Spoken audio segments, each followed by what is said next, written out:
Je ne peux même pas vous dire que la session tire à sa fin, on n'est même pas sûr. Bon, l'usage, ou je ne sais pas quelle coutume étrange, veut qu'on fasse une sorte de point de fin de session, de bilan. Moi, je le fais avec évidemment grand plaisir, entouré de mes collègues.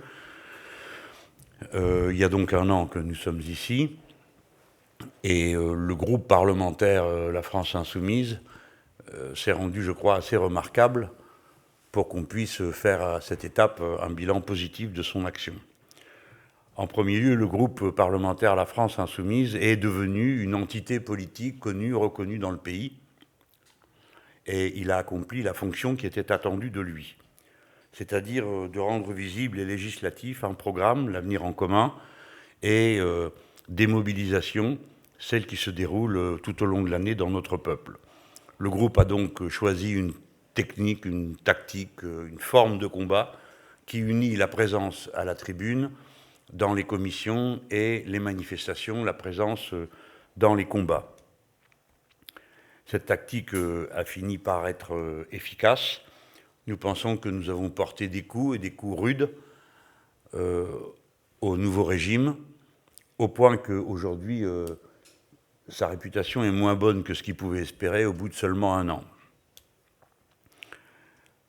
Une certaine vigilance populaire est en éveil, car elle a discerné que le discours mielleux du début, ni droite ni gauche, était surtout ni gauche ni gauche. Et dans ces conditions, le groupe parlementaire s'est fait remarquer par le fait qu'il est le plus présent. Nous sommes à un taux de 100% de vote dans les votes solennels.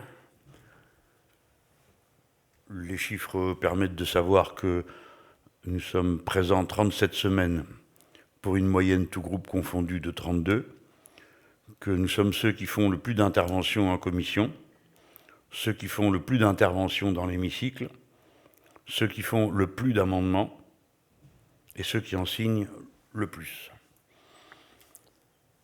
Dans cette activité, nous avons été reconnus dans un classement que nous n'avions pas sollicité, mais qui n'est pas désagréable. Le titre de premier opposant est maintenu jusqu'à ce jour, comme perçu comme tel dans l'opinion publique. Et il est bon qu'il y ait une opposition reconnue comme telle, car le nouveau régime s'accommode très mal des critiques, et encore plus de l'opposition. Mais nous avons été aussi les proposants. Je pense que cet aspect de notre personnalité politique s'est surtout signalé le 1er février, quand nous avons eu notre niche, qui nous a permis de présenter 5 propositions de loi. Et comme nous les avons présentées dans des conditions très militantes, c'est-à-dire relayées sur les réseaux sociaux, complétées par des rencontres publiques, etc., je pense que nous avons commencé à montrer de cette façon un visage moins connu de nous. Sur le terrain, cette façon de faire s'est prolongée par la tenue d'ateliers des lois, dans lesquels nous avons partagé avec le tout venant des personnes que ça pouvait intéresser la préparation de lois dans des domaines les plus divers, la propriété publique de l'eau, le nucléaire, etc., etc. De la même manière, je dois le rappeler, c'est à l'une d'entre nous qu'on doit l'organisation de la plus vaste consultation électorale faite dans ce pays sur le nucléaire, avec la votation citoyenne sur le nucléaire qu'a conduit Mathilde Panot et les autres membres du groupe. Cette dimension de proposant, elle apparaît dans nos amendements. Peut-être que c'est nous qui n'avons pas su assez bien les faire valoir en cours de route, au point que je note qu'il y a toujours des gens qui s'obstinent à penser que on ne serait pas vraiment candidat au pouvoir. Je ne sais pas d'où on tire une idée pareille, mais à intervalles réguliers, on nous pose cette question comme si nous avions des soucis d'esthétique. Alors on serait opposant, mais ma foi, le reste du temps, non, on n'aurait pas vraiment envie de voir nos idées aboutir. Enfin, tout ça est ridicule. Naturellement, nous sommes candidats au pouvoir, et je voudrais faire observer à ceux qui en doutent que dorénavant, avec l'équipe que nous avons dans ce Parlement, puis celle qui va être au Parlement européen, et celle qui anime le mouvement qui commence à être connue, nous avons de quoi faire plusieurs gouvernements. Et avec le programme que nous avons, évidemment, l'avenir en commun, on a de quoi s'occuper. Dans le bilan du groupe, il serait incomplet si je ne mentionnais pas le fait que tout simplement le groupe a existé. C'est pas du tout, je sais que c'est vu de l'extérieur, ça peut paraître évident, mais quand on forme une équipe composée de 17 personnes, et j'ai envie de dire seulement de 17, qui n'ont jamais eu un travail parlementaire, à l'exception de votre serviteur, c'est un véritable défi que d'être capable de faire l'apprentissage et de tenir la cadence d'une session parlementaire comme celle que nous avons vécue, tant au plan intellectuel que physique et psychologique. Ensuite, il faut tenir compte du fait que nous avons dû recruter et nous mettre immédiatement au travail avec nos collaborateurs, collaborateurs de députés, collaborateurs de groupe. Et là non plus, il n'était pas dit que tout le monde tiendrait la distance, arriverait à encaisser le choc que ça a représenté pour eux, nuit et jour, puisque ça a été la règle de cette session. Et par conséquent, au-delà du groupe qui est la partie que vous envoyez, c'est-à-dire les 17 parlementaires élus, il faut considérer que nous parlons dans l'ensemble de 70 personnes qui sont toutes militantes et représentent une capacité de production intellectuelle et politique tout à fait considérable. Et de même que peut-être vous n'êtes pas trop surpris de voir que le président du groupe a accompli sa fonction, qui est le faire que le groupe puisse épanouir les talents qu'il contient sans que ça se transforme en un régiment, ce que ça n'est pas. Je veux saluer le fait que le groupe de nos collaborateurs, dirigé par Clémence Guettet, qui elle non plus n'avait jamais fait ce travail, a réussi à fonctionner dans des conditions assez exceptionnelles, puisque tout le monde reconnaît la qualité des arguments que nous produisons et des propositions que nous faisons et qui leur sont dues pour la part qui leur revient, cela va de soi. Cette session parlementaire a été le passage du singulier au pluriel, le passage d'opposants à proposants et de proposants à gouvernementaux, mais ça, c'est ce qui nous concerne pour l'essentiel. Il s'agit d'une des sessions parlementaires les plus réactionnaires que le pays ait connues, puisqu'on a liquidé en quelques mois toute une série des conquêtes les mieux ancrées dans l'histoire sociale et politique de notre pays. En particulier, tout a commencé avec ce coup d'État social qui était les ordonnances. Ordonnances contre le Code du travail, et je voudrais rappeler que nous avons eu le plus grand mal à faire entendre pendant la campagne électorale législative que la législature commencerait par ça. Et que nos premières alertes sont restées inécoutées, avant que deux journaux, si mes souvenirs sont bons, Le Parisien et Libération, ne produisent publiquement les premiers documents qui étaient en préparation et qui attestaient du fait que oui, c'était bien ça qui se préparait, le renversement de la hiérarchie des normes, l'abandon du principe de faveur et ces grands piliers fondamentaux du droit social en France. Mais ça ne s'est pas arrêté là, et ça a été ensuite, d'une manière continue, un par un, tout a été repris, tout a été retouché, et aujourd'hui, nous allons en quelque sorte culminer avec la réforme constitutionnelle. En attendant, ça a eu deux conséquences. Des reculs dans tous les domaines, de la formation professionnelle, de l'indemnisation du chômage, du droit social, du parcours des bacheliers vers l'enseignement supérieur, que sais-je encore, la liste est tellement longue.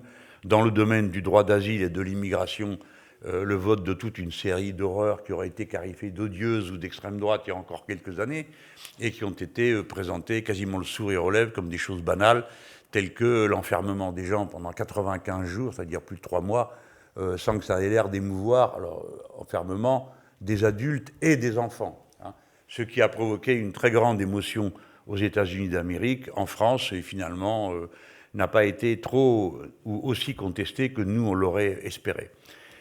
La société française a semblé à plusieurs reprises frappée de sidération devant ce qui se passait, et le rythme auquel les réformes ont été présentées a interdit que qui que ce soit puisse s'en saisir avec le sérieux, la tranquillité pour le faire. Quand il vous tombe un derrière l'autre, une derrière l'autre, des lois comme celle sur l'agriculture, suivies de celles sur, je ne sais plus ce que c'était, logement, où nous avons eu 2 débats en temps programmé, et nous avons eu 17 jours consécutifs nuit et jour, je ferais mieux de dire 17 nuits et jours consécutifs et week-end, sur ces deux lois. Je ne prends que cet exemple et ça donne une idée de ce que c'est. Je ne sais pas si le grand public et les citoyennes et les citoyens savent que dans ce pays, on peut délibérer non seulement la nuit, mais après minuit, et non seulement après minuit, mais jusqu'à 1 heure, et non seulement jusqu'à 1 heure, par des effets de surprise indignes, ou plus exactement conformes au personnage qu'il est.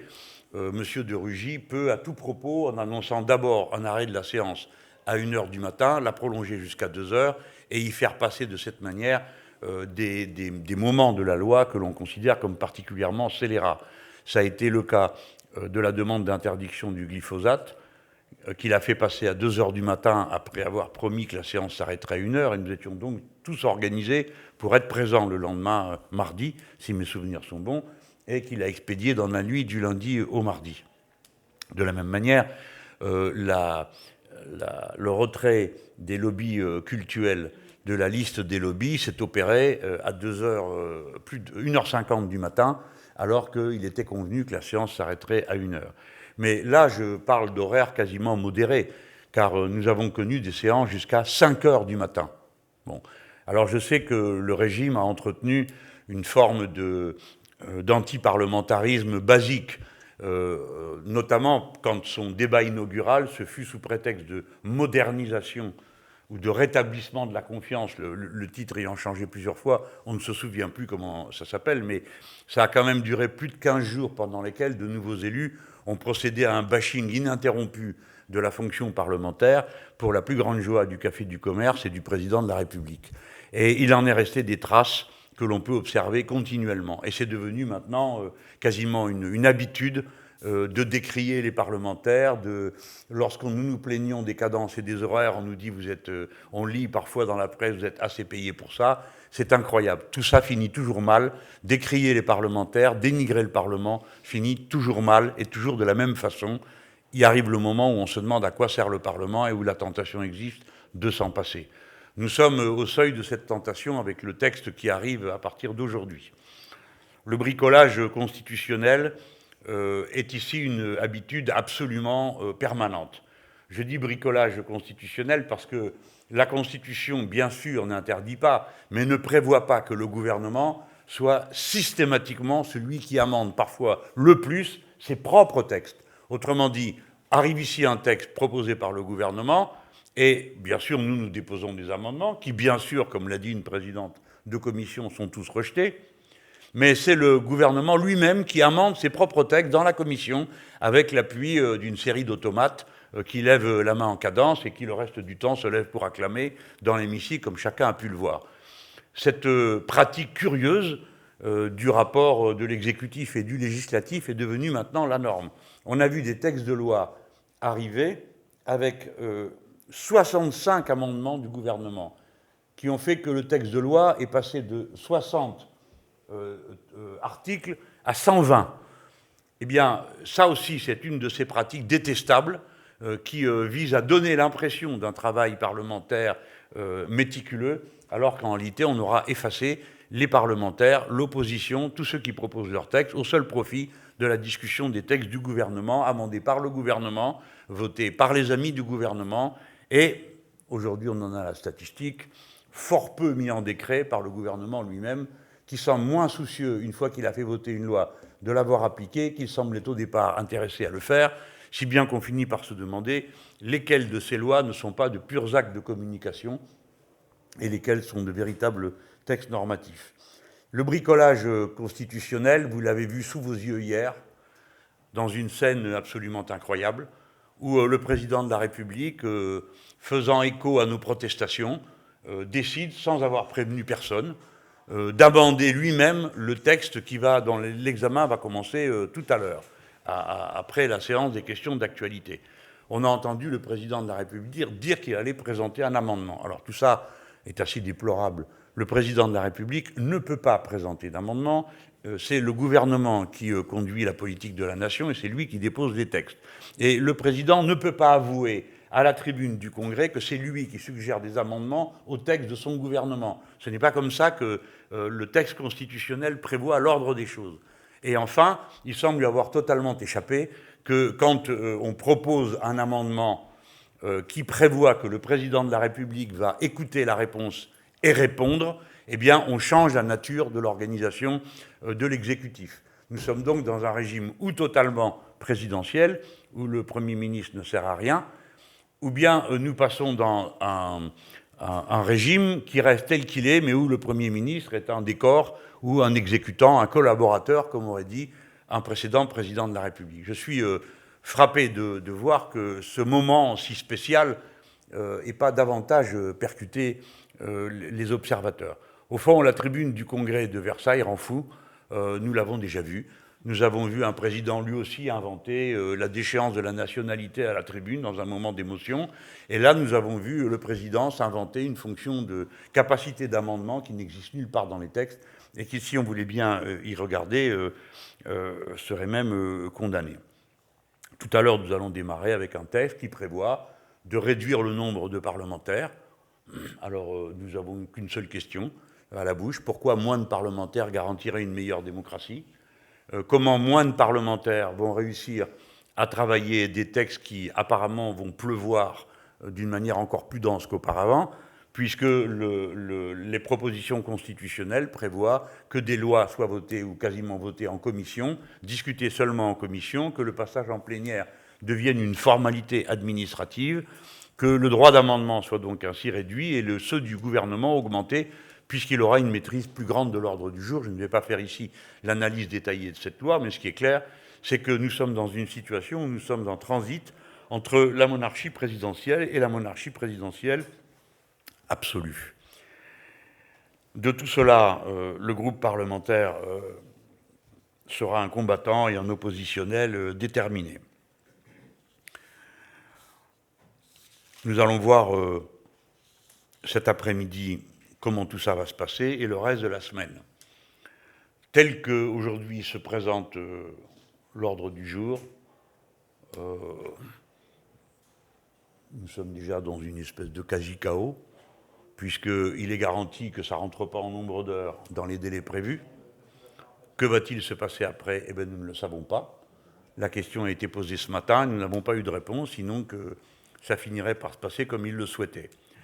Et puis, bon, comme vous le savez tous, une loi, c'est des articles, et dans les articles, il y a des paragraphes, et on y met des amendements. Bon, là, on va commencer, et avant l'article 1, il y a 562 amendements. C'est-à-dire qu'avant même de commencer à discuter de la loi, nous nous trouvons avec 562 amendements. Ce qui signifie pour le moins qu'il y a un malaise, que cette loi est tellement mal écrite, tellement mal emmanchée, que les parlementaires qui sont là ont décidé de faire connaître, de signaler une intention politique avant l'article 1, comme c'est normal, car la matière constituante n'est pas une matière législative ordinaire. Ça, apparemment, le pouvoir ne l'a pas anticipé, et le bruit court qu'il demanderait une réserve sur tout ou partie de ces 562 amendements pour les renvoyer en fin de discussion. Donc vous êtes à peu près certain qu'avant l'article 1, vous aurez beaucoup d'amendements, et avant beaucoup d'amendements, vous aurez une discussion de procédure pour savoir si on supprime ou pas les amendements qui s'y trouvent. Voilà où mènent les brutalités successives du régime, de son gouvernement et de la déplorable présidence de cette Assemblée qui ne défend jamais les droits du Parlement, ni ne défend jamais l'organisation logique et rationnelle du travail parlementaire, oubliant que c'est pour ça qu'on l'a élu, et pas pour faire surveillant général de l'opposition ou se livrer aux diverses maltraitances auxquelles il s'abandonne avec nous. M. de Rugy n'est pas un président à la hauteur de cette Assemblée, parce que les travaux qui s'y déroulent vont de plus en plus mal et de manière de plus en plus chaotique. Bon, voilà où nous en sommes. L'année prochaine sera extraordinairement dure pour le pouvoir, car il est déjà bien discrédité, nous ferons ce qu'il faut pour qu'il le soit davantage, et il y a peu de probabilité qu'il arrive à restaurer son crédit dans l'opinion publique, compte tenu des lois qu'il prépare, en particulier sur les questions des retraites, qui ont toujours été ressenties dans notre pays comme des questions fondamentales, voire fondatrices, dans la mesure où elles sont le résultat d'une lutte nationale héroïque, celle du Conseil national de la résistance, et de l'organisation qui en est résultée après la défaite des nazis et des collaborateurs. Il y a là un immense retour en arrière. Hier, le président a cru qu'il pouvait aussi tromper les parlementaires en leur disant qu'il n'y avait aucun problème pour les retraités d'aujourd'hui. Vous avez été témoin du fait que c'est un moment où la salle a réagi, parce que bien sûr qu'on a parfaitement compris que ce n'est pas un problème pour les retraités d'aujourd'hui, c'est pour ceux de quand de juste le lendemain du jour où la loi sera votée et où le décret d'application sera publié. Autrement dit, toute personne qui est au-delà de 50 ans aujourd'hui est concernée très directement par ce que le président de la République mijote comme mauvais coup avec ses retraites par points. Voilà, j'ai assez parlé parce qu'il va falloir aller au QAG. Peut-être avez-vous même des questions à me poser ou à nous poser, parce que vous avez vu que nous sommes... Concernant, vous avez évoqué cet amendement Macron sur la possibilité pour le président de répondre aux parlementaires. Est-ce que finalement ça ne va pas tout de même dans votre sens, parce que vous protestiez contre un président qui s'en va de la réponse des parlementaires? Est-ce que vous n'êtes pas satisfait finalement attendez, on se donne le point, clairement, mais pour autant, ça ne nous rend pas, nous n'avons pas, comment dire, la vanité de nous prendre pour le centre du monde. Nous sommes pour une constituante, une assemblée constituante, qui réécrive entièrement la Constitution dans un rapport fusionnel avec l'action populaire. Bon, donc, déjà, les arrangements de couloirs de la Constitution et les bricolages comme ceux auxquels on va se livrer ne sont pas de notre goût. Alors, oui, c'est vrai, on marque le point. Donc, je pense que les collègues de La République En Marche qui ont fait les malins pour s'opposer à nous dans la commission et à notre proposition doivent maintenant se mordre les poings. Mais quand même, allons à ce qui est essentiel. C'est un changement constitutionnel majeur. Si le président de la République écoute les réponses des parlementaires et leur répond, sa fonction et sa relation au Parlement le mettent à un doigt d'un vote. Parce que la question qui vient derrière, c'est s'il est là, s'il répond, eh ben, pourquoi on ne voterait pas?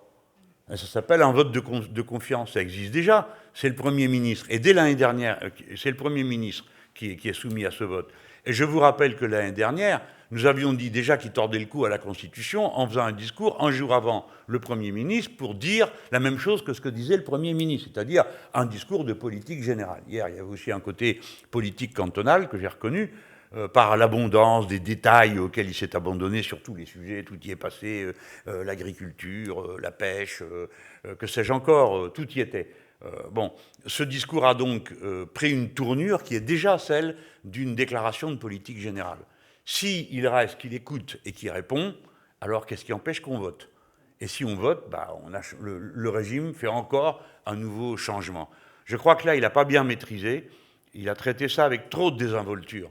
La France n'est pas une start-up et sa constitution n'est pas un mode d'emploi. Voilà. La matière constituante réclame de la part de ceux qui y touchent plus de gravité, de sérieux et d'examen jusqu'au bout des conséquences de ces actes.